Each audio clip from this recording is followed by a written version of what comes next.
The toughest actors in Hollywood weren't just pretending. They carried real scars, real fights, and real battles. Some survived prison yards, others returned from war with bullet wounds, and a few endured pain that would have broken most men. These weren't roles. They were reflections of lives already hardened by survival. When the cameras rolled, audiences weren't watching performances. They were watching men who had stared down death and kept walking. And the biggest shock? The actor at number 2. Not a street brawler, not a barroom legend, but a man who endured unimaginable punishment and still refused to stop working. You'll never look at him the same way again. So ask yourself, which of these Hollywood legends would you never want to face in a real fight? By the end of this list, your answer might surprise you. Before we jump in, make sure to hit that subscribe button, because the stories you're about to hear prove that Hollywood's toughest didn't just act strong. They were strong. And which is either true or not true, or true with reservations or untrue. Or Before Hollywood ever gave him a camera, Robert Mitchum had already lived a life most screenwriters wouldn't dare invent. At just 16, he found himself behind bars on a Georgia chain gang, punished like a hardened criminal while still a teenager. When he wasn't in prison, he was hopping freight trains during the Great Depression, fighting for scraps of work, and literally boxing under fake names just to put food in his stomach. Every scar on his face, every angle of that broken nose, none of it was studio makeup. It was survival written into his skin. By the time Hollywood discovered Mitchum, he had already dug ditches, mined coal, and drifted across America as a teenage runaway. He wasn't chasing adventure. He was just trying to live one more day. That gave his screen presence a weight no acting class could replicate. When Mitchum looked at you with those heavy-lidded eyes, it wasn't performance. It wasn't warning. In 1948, his career should have ended when he was arrested for marijuana possession. For most stars, that would have been a death sentence. Mitchum shrugged, did his 60 days, and walked out more popular than ever. No apologies, no excuses, just back to work. Directors admitted they couldn't direct him. Edward Meitrick once confessed, "You just kept the camera rolling and hoped he didn't knock someone out." Co-stars found his calm even more unsettling than rage, because he carried the confidence of someone who had fought real fights and didn't need to prove a thing. Robert Mitchum didn't act tough. He embodied it, and Hollywood audiences felt it in every frame. You get your big boss up there to snap his almighty fingers and say, Steve Boland, you're no longer in a clink. Charles Bronson's toughness wasn't something Hollywood invented. It was hammered into him in the coal mines of Pennsylvania. Born into a family of 15 children, Bronson's childhood was defined by brutal poverty. By the time most kids were still in school, Bronson was already hundreds of feet underground, swinging a pickaxe, his lungs coated with coal dust, his body pushed to the limit. That grueling labor shaped him into something raw and unbreakable long before he ever stepped on a film set. When World War II erupted, Bronson traded one deadly environment for another. He became a tail gunner in a B-29 bomber, flying perilous missions over Japan. Tail gunners were often called flying coffins because survival rates were so low. Bronson was wounded in combat and awarded the Purple Heart, proof that his quiet resilience was earned in blood. After the war, he took whatever work he could find: short order cook, onion picker, even part-time boxer. Hollywood wasn't his dream. It was just another paycheck. But once cameras caught him, directors realized Bronson wasn't acting. His punches were efficient because they came from a man who had thrown them before, who knew exactly where to strike to end a fight fast. Co-star Jan Michael Vincent recalled Bronson grabbing his shirt during a scene and being shocked by the sheer strength in his grip. That wasn't theater. It was real. When mafia threats came after Death Wish, the studio offered him bodyguards. Bronson just laughed. "I've lived too long. I've seen too much to be scared of that." On set, he was all business. No ego, no games, just precision and power. Charles Bronson didn't need to wear a role. He was the role, and audiences knew it instantly. And I believe this: if tomorrow all of us, every single one of us, gets out of bed and says, "This is my country, and I'm going to do good for it." For millions of moviegoers, John Wayne defined toughness on screen. But what most people don't realize is that his grit wasn't just an act. It was etched into him long before he became Hollywood's ultimate cowboy. Born into the harsh realities of early 20th century rural America, Wayne worked his way through college with his own hands, earning a football scholarship to USC, not through privilege, but through sheer physical endurance. When Hollywood first hired him, it wasn't as a star, it was as a laborer. He hauled heavy props, built sets, and did the kind of back-breaking jobs that toughened his body before the cameras ever rolled. Wayne's pain tolerance soon became the stuff of legend. While filming The Alamo, he cracked multiple ribs after a fall from a horse. Most actors would have shut down production. Wayne wrapped his torso, swallowed painkillers, and kept filming without complaint. His philosophy was simple: the show must go on. But the real test came in 1964 when doctors removed one of his lungs and 4 ribs after a cancer diagnosis. For most, that would have ended a career. For Wayne, it was a detour. Within months, he was back on set, performing his own stunts in The Sons of Katie Elder as if nothing had happened. Even when exposed to deadly radiation during the filming of The Conqueror, an exposure that likely led to his later stomach cancer, Wayne never slowed down. Director Henry Hathaway once offered him a stunt double after surgery. Wayne stared him down and said, "Either I do my own stunts or you get someone else." That wasn't bravado. That was John Wayne, a man who endured real pain and kept standing tall, no matter the cost. Hello, Mac. This is Rocky. Surprise, surprise. No, I ain't down the morgue. That's one of your own boys. Say, look, Fraser's here. He wants to talk to you. James Cagney stood just 5 feet 5 inches tall, but no one in Hollywood ever doubted his toughness. Growing up on Manhattan's rough Lower East Side, survival meant learning to fight every single day. Cagney didn't box for sport. He boxed because the alternative was getting beaten down by kids twice his size. Those early lessons gave him the instincts of a street fighter: fast, sharp, and merciless when threatened. That raw energy carried straight into his performances.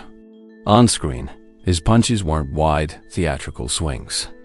They were short, explosive bursts, the kind of strikes that come from someone who's been in real fights. Director Raoul Walsh said it best: "Jimmy knew how to throw a punch better than any actor I ever worked with, because he'd thrown plenty for real." But Cagney had another weapon most fighters didn't: rhythm. He trained as a professional dancer before breaking into acting, and that discipline fused perfectly with his fighting instincts. Every movement he made carried precision, timing, and control. It was this unusual combination, the grace of a dancer with the ferocity of a brawler, that made him magnetic on screen. Off camera, his reputation was just as solid. Bob Hope once joked, Cagney was the kind of guy who'd drop you, then help you up and buy you a drink. He wasn't loud or posturing, but everyone understood he could be dangerous if provoked. Age never softened him either. His precision simply became more controlled, more deliberate, and even more intimidating. James Cagney proved once and for all that toughness isn't about size. It's about certainty, presence, and the ability to strike with absolute confidence when the moment demands it. I want to say that I was only competing with myself, and I thank you very much for letting me win that fight over myself. Anthony Quinn didn't need to pretend to be strong. His entire life had already been a test of endurance. Born during the chaos of the Mexican Revolution, his earliest memories weren't playground games, but fleeing gunfire and watching soldiers storm through the streets. When his family escaped to America, They landed in the poverty-stricken neighborhoods of East Los Angeles. For young Quinn, childhood meant work, not play. By the age of 9, he was already hauling meat as a butcher's assistant, digging trenches and doing construction jobs that would break grown men. When money ran short, he turned to professional boxing. The broken nose that became his trademark? That wasn't makeup. He earned it in the ring, trading blows in fights that left real scars. But Quinn's strength wasn't just physical. It was relentless determination. On film sets, his power became the stuff of legend. During Zorba the Greek, he carried massive logs across the beach alone, a task normally requiring 2 men. While filming The Guns of Navarone, he scaled cliffs at age 46, ignoring safety concerns and insurance objections. Yet what truly separated Quinn from other tough guys was his emotional depth. He could rage like a warrior, then in the next moment reveal vulnerability with tears in his eyes, and it never looked like weakness. That balance of raw power and human sensitivity made him one of the most compelling presences in cinema. Directors trusted him, co-stars respected him, and audiences felt it. Anthony Quinn didn't just play toughness. He embodied the struggle of a man who had survived poverty, violence, and relentless labor, and somehow turned it all into art. Nights like this with the moon above, a whale of a tale, and it's so true, I swear by my tattoo. Kirk Douglas was never handed anything in life. He had to fight for every single inch. Born to impoverished immigrant parents, his earliest years were marked by hunger and hardship. As a child, he worked odd jobs just to help keep the family afloat. But instead of breaking him, poverty forged him into something unshakable. By the time he reached college, Douglas had earned a wrestling scholarship, not the staged kind, but the brutal collegiate sport where pain tolerance and grit meant survival on the mat. When World War II erupted, Douglas joined the Navy and served on submarine chasers, small, vulnerable ships that faced constant danger from torpedoes and enemy fire. He was injured in service and medically discharged, but he never used it as an excuse. Instead, he carried that discipline and fearlessness straight into Hollywood. On screen, Douglas attacked every role with a level of conviction that set him apart. For Spartacus, he trained with real fighters, took legitimate blows, and refused to use stunt doubles. When a dangerous fall left him injured, he returned to set within 48 hours. Directors quickly realized that when Kirk Douglas committed to something, there was no stopping him. But his greatest tests came later in life. At 72, he survived a helicopter crash that killed 2 others. Years later, he suffered a massive stroke that robbed him of his speech. Most men would have retreated. Douglas fought through years of therapy, regained his voice, and even wrote a book about the experience. Stanley Kubrick once said of him, "When Kirk decided something was going to happen, it happened." That wasn't Hollywood bravado. That was the reality of a man who embodied resilience until the very end. Thank you all very much. I don't want to take up too much of your time. There's too many people to correctly thank for my career. Lee Marvin carried with him a quiet danger that no acting class could ever teach. Before Hollywood, Marvin was a Marine in the Pacific during World War II, where he endured some of the deadliest island campaigns. At the Battle of Saipan, he was struck by machine gun fire that ripped through his back, severed his sciatic nerve, and left him with a limp he disguised on screen for decades. For most men, that wound would have ended everything. For Marvin, it was just another scar added to a life already defined by survival. That battlefield experience gave Marvin something other actors could only mimic: authenticity. He moved differently, spoke differently, and looked at the world with the eyes of someone who had already seen death up close. When Marvin played hitmen, soldiers, or criminals, it wasn't performance, it was memory. Directors noticed his economy of movement, the way he fought and reacted with brutal efficiency. "Real violence isn't flashy," Marvin once said. "It's quick, ugly, and final." he carried that truth into every role. The legends surrounding him only grew off camera. During a location shoot in Oregon, Marvin got into a bar fight with multiple lumberjacks. Witnesses claimed he held his own against several men at once, then showed up to set the next morning, bruised but unfazed, refusing to delay filming. Co-stars admitted they were often intimidated by him, not because he was aggressive, but because he didn't need to be. His stillness spoke volumes. Lee Marvin didn't need to raise his voice or throw wild punches to convince anyone of his toughness. The real scars, the permanent limp, and the calm intensity he carried told audiences everything they needed to know. This man had already lived through hell, and nothing on screen could touch him. Oh, my love is my light, shining so bright. Steve McQueen wasn't just Hollywood's king of cool. He was a man who lived on the razor's edge, fearless in ways that terrified both studios and insurers. His childhood was chaotic, abandoned by both parents, shuffled through reform schools, and surviving as a runaway by the time he was 14. Trouble seemed to follow him, but so did an iron will to endure. That restless energy eventually led him to the Marines, where his rebellious streak earned him punishments, demoted 7 times and even spending 41 days in the brig. But when lives were on the line, McQueen's true character came out. During Arctic training, he saved 5 fellow Marines from drowning in a sinking tank, risking his own life without hesitation. That blend of recklessness and reliability defined the rest of his life. In Hollywood, McQueen refused to play it safe. He performed nearly all his own stunts, no matter how dangerous. In The Great Escape, the iconic motorcycle chase was almost entirely him, and the only reason he didn't do the fence jump was because the producers physically stopped him. On The Sand Pebbles, he nearly drowned filming river scenes. In The Towering Inferno, he insisted on doing fire stunts so dangerous that even professional stuntmen hesitated. Off-screen, McQueen's passion for speed and danger never stopped.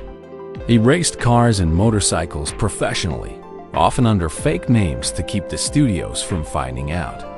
Even when he learned his name was on Charles Manson's kill list, he didn't hire security. He just started carrying a loaded Magnum everywhere. Steve McQueen didn't need to pretend to be fearless. He was fearless, a man who lived every day like a stunt scene and never slowed down until the very end. Of course, you have to remember an absolutely key element in that film is Yakima Canutt, who taught me to drive. Charlton Heston wasn't the kind of man you'd expect to top a list of Hollywood's toughest. He wasn't a street brawler or a barroom fighter. His strength came from something deeper, a relentless endurance that pushed him through challenges most men couldn't survive. Before he ever picked up a prop sword or parted the Red Sea on screen, Heston served as a radio operator and aerial gunner in the Army Air Forces during World War II. His military service wasn't glamorous, but it instilled a discipline and grit that shaped every role he ever played. What set Heston apart was his refusal to accept special treatment. On the 10 Commandments, he carried heavy stone tablets take after take, brutal, on his shoulders and back. On The Greatest Story Ever Told, he tore ligaments performing a stunt. Most actors would have shut down production. Heston wrapped the injury at lunch and was back in front of the cameras the same afternoon. But his greatest test came later, after starring in The Conqueror, filmed near a nuclear test site in Utah. Of the 220 cast and crew, nearly half would later develop cancer. Heston was one of them. After surgery and the removal of a lung, he didn't slow down. He kept performing in physically demanding roles that would have exhausted younger, healthier men. Heston's toughness wasn't loud or flashy. It was the quiet, stubborn resilience of a man who refused to give in to pain, to injury, even to illness. He endured suffering that would break most people, yet on screen, he carried himself with the same commanding strength that made him larger than life. This wasn't bravado. It was defiance. That is why Heston earns his shocking place at number 2. By the way, I'd like to add that it isn't just my story. It's the story of the 3rd Infantry Division and the men who served in it. If toughness had a single face in Hollywood, it would be Audie Murphy's. Though at first glance, you'd never guess it. Standing just 5'5" inches and weighing barely 112 pounds when he enlisted, Murphy looked more like a schoolboy than a soldier. But appearances can deceive, and in Murphy's case, they hid the most decorated combat career in American history. By the age of 19, Murphy had done what most men couldn't imagine in a lifetime.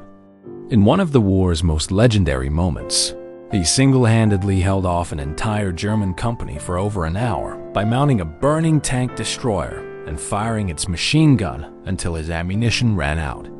Wounded and outnumbered, he then led a counterattack that drove the enemy back. For that action alone, he was awarded the Medal of Honor. By his 21st birthday, he had earned every U.S. medal for valor and a total of 28 decorations, achievements so extraordinary that Hollywood would later tone them down on screen because audiences wouldn't believe they were real. Murphy's toughness wasn't just measured on battlefields. Behind his calm, boyish face, he carried the weight of severe PTSD. He slept with a pistol under his pillow and endured violent flashbacks, scars from the horrors he had survived. Yet even with those inner demons, he built a career in film, bringing to the screen an authenticity that no actor could imitate. When Murphy played a soldier, audiences knew this man had been there. Audie Murphy didn't act tough. He was toughness, small in stature, soft-spoken in demeanor, but with the deadly calm of someone who had already stared down death and won, time and time again. This guy asked me, "Hey, do you want to be in this movie?" And I says, "What do I got to do?" He said, "Do you want to be an extra?" I said, "Extra what?" While this list focuses on Hollywood's golden age, one modern name demands recognition: Danny Trejo. His story doesn't read like a Hollywood script. It reads like survival.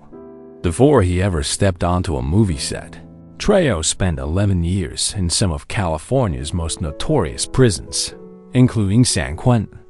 Convicted of armed robbery and battling heroin addiction, he didn't just survive prison life, he thrived. Behind bars, he became the lightweight and welterweight boxing champion, squaring off against the most dangerous inmates in the system. The scars on his face aren't makeup. They're permanent reminders of knife fights and close calls that could have ended him at any moment. What makes Trejo's toughness unique is what came after. He got sober in prison, stayed sober for more than 50 years, and devoted himself to helping others escape addiction. Hollywood discovered him by accident. He was on set to counsel a young actor when someone noticed his intimidating presence. Sumi was cast in roles that didn't require him to act. He simply brought who he was. Unlike manufactured tough guys, Trejo doesn't posture. When asked why he doesn't do all his own stunts, he replied, "I'm 75. I don't want to be 76 trying to act like I'm 35. Actors get hurt. Stuntmen don't." That's the confidence of someone with nothing to prove. In neighborhoods where fake toughness gets you killed, Danny Trejo commands respect instantly. He isn't playing tough, he is tough in ways Hollywood can barely comprehend. So there you have it, the 10 toughest actors in Hollywood history. Men whose toughness wasn't written into scripts, but carved into them by prison yards, coal mines, battlefields, and hospital beds. These men remind us that Hollywood hasn't always been about glamour or carefully polished images. Sometimes, the camera captured something raw and unfiltered, the presence of people who had already lived through the unimaginable. Now the question is yours. Which of these men surprised you the most? Would you have ranked them differently? Drop your thoughts in the comments below. We read every single one. And if you want more untold stories of Hollywood's legends, make sure you hit subscribe. Because sometimes the truth behind the screen is tougher, darker, and far more fascinating than anything a script could dream up.